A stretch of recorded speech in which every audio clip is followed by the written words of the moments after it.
Английские сказки для мальчиков. Страница 5. Puss in Boots. Кот в сапогах. There was a miller whose only inheritance to his 3 sons was his mill, his donkey, and his cat. The division was soon made. The eldest took the mill, the second the donkey, and the youngest took the cat. The poor young fellow was quite comfortless because he received so little. "My brothers," said he, "may make a handsome living by joining their shares together, but for my part, after I have eaten up my cat and made myself a muff from his skin, I must then die of hunger." The cat, who heard all this but pretended otherwise, said to him serious, "Do not be so concerned, my good master. If you will give me a bag and have a pair of boots made for me, that I may scamper through the dirt and the brambles, then you shall see that you are not so poorly off with me as you imagine." The cat's master did not believe him very much. However, he had often seen him play a great many cunning tricks to catch rats and страница 7, mice, such as hanging by his heels or hiding himself in the mill and pretending to be dead. So he did not take some hope that he might give him some help in his miserable condition. After receiving what he had asked for, the cat gallantly pulled on the boots and slung the bag about his neck, holding its drawstrings in his forepaws. He went to a place where there were a lot of rabbits. He put some bran and greens into his bag, then laid down as if he were dead. He waited for some young rabbits to come and look into his bag.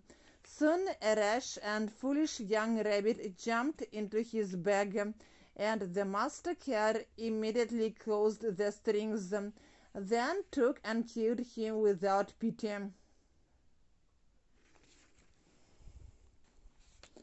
Proud of his prey, he went with it to the palace and asked to speak with his majesty. He was shown upstairs into the king's apartment, and making a low bow, said to him, "Sir, I have." He had often seen him play a great many cunning tricks to catch rats and mice. Он часто видел, как тот проделывал разные уловки, чтобы поймать мышей и крыс. Miserable condition, жалкое положение. Holding its drawstrings in his forepaws, держа шнурки в передних лапах. Without pity, без сожаления.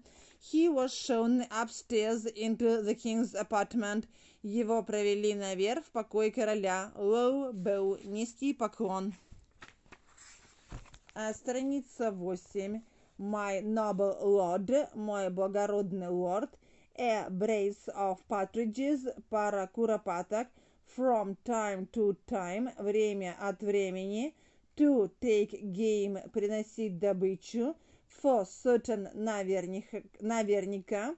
Without knowing why, не зная почему.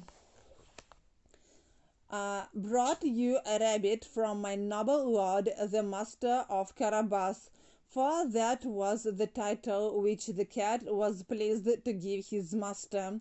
Tell your master, said the king, that I thank him and that I am very pleased with his gift. Another time he went and hid himself in a grain field. He again held his bag open, and when a brace of partridges ran into it, he drew the strings and caught them both. He presented these to the king, as he had done before with the rabbit. The king received the partridges with great pleasure and gave him a tip. The cat continued from time to time for 2 or 3 months to take game to his majesty from his master. One day, when he knew for certain that the king would be taking a drive along the riverside with his daughter, the most beautiful princess in the world, he said to his master. If you follow my advice, your fortune is made. All you must do is to go and bathe yourself in the river at the place I show you. Then leave the rest to me. The Marquis of Carabas did what the cat advised him to, without knowing why. While he was bathing, страница 9, as loud as he could, так громко, как мог, the king received him very courteously. Король принял его очень вежливо, for, так как. The king passed by in his coach, and the cat began to cry out, "Help, help, my lord Marquis of Carabas is going to be drowned." At this noise the king put his head out of the coach window and saw that it was the cat who had so often brought him such good game, so he commanded his guards to help the Marquis of Carabas. While they were drawing the poor Marquis out of the river, the cat came up to the coach and told the king that while his master was bathing, some rogues had stolen his clothes, even though he had cried out, "Thieves, thieves," several times, as loud as he could. In truth, the cunning cat had hidden the clothes under a large stone. The king immediately commanded the officers of his wardrobe to run and fetch one of his best suits for the Lord Marquis of Carabas. The king received him very courteously, and because the king's fine clothes gave him a striking appearance, for he was very handsome and well proportioned, the king's daughter took a secret inclination to him. The Marquis of Carabas had only to look at her a couple of... Страница 10. She fell head over heels in love with him. Она влюбилась в него по уши. On ahead, вперед, who were mowing a meadow, которые косили луга. You shall be chopped up like mincemeat. Вы будете изрублены на фарш. The king asked him to enter the coach and join them.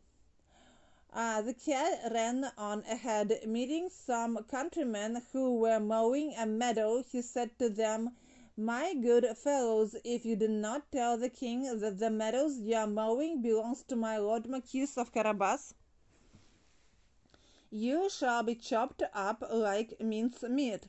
The king asked the mowers whose meadow it was that they were mowing.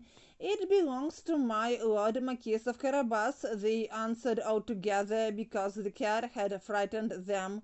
"You see, sir," said the Marquis, "this is a meadow which always yielded a plentiful harvest every year."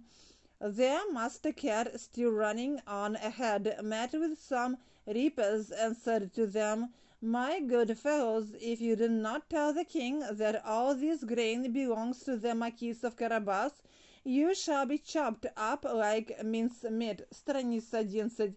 That had ever been known, которого когда-либо знали. The king, who passed by a moment later, asked them whose grain it was that they were reaping. "It belongs to my lord Marquis of Carabas," replied the reapers, which pleased both the king and the Marquis. The king congratulated him for his fine harvest. The master cat continued to run ahead and said the same words to all he met. The king was surprised at the big estates of the lord Marquis of Carabas.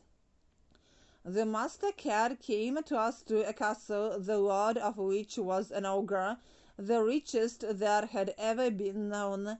All the lands which the king had just passed by belonged to this castle. The cat, who found out who this ogre was and what he could do, asked to speak with him, saying he could not pass so near his castle without having the honor of paying his respect to him. The ogre received him as civilly as an ogre could do, and invited him to sit down. "I have heard," said the cat, "that you are able to change yourself into any kind of creature. You can, for example, transform yourself into a lion, an elephant, or the like." "That is true," answered the ogre, "and to convince you I shall now become a lion." Страница 13. If you don't mind, если вы не возражаете. The cat was so terrified to see a lion so near him that he leaped onto the roof. That was even more difficult for him because his boots didn't help him to walk on the tiles. However, the ogre resumed his natural form, and the cat came down saying that he had been very frightened indeed. I have further been told, said the cat, that you can also transform yourself into the smallest of animals, for example, a rat or a mouse, but I can scarcely believe that. I think that would be quite impossible. Impossible, cried the ogre. You shall see. He immediately changed himself into a mouse and began to run about the floor. As soon as the cat saw this, he fell upon him and ate him up.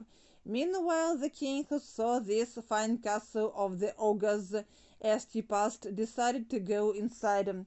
The cat, who heard the noise of his majesty's coach running over the drawbridge, ran out and said to the king, "Your majesty is welcome to this castle of my lord Marquis of Carabas." "What, my lord Marquis?" cried the king. "And does this castle also belong to you?" "There can be nothing finer than this court and all the stately buildings which surround it. Let us go inside, if you don't mind." Страница 14. Accepted the honor which his majesty conferred upon him. Принял почет, которым одарил его король. The marquis gave his hand to the princess and followed the king, who went first. They passed into a spacious hall, where they found a magnificent feast which the ogre had prepared for his friends, who were coming to visit him that very day, but dared not to enter, knowing the king was there. His majesty was perfectly charmed with the good qualities of my lord Marquis of Carabas, as was his daughter, who had fallen violently in love with him. Seeing the vast estate he possessed, the king said to him, after having drunk 5 or 6 glasses, "It will be your own fault, my lord Marquis, if you do not become my son-in-law."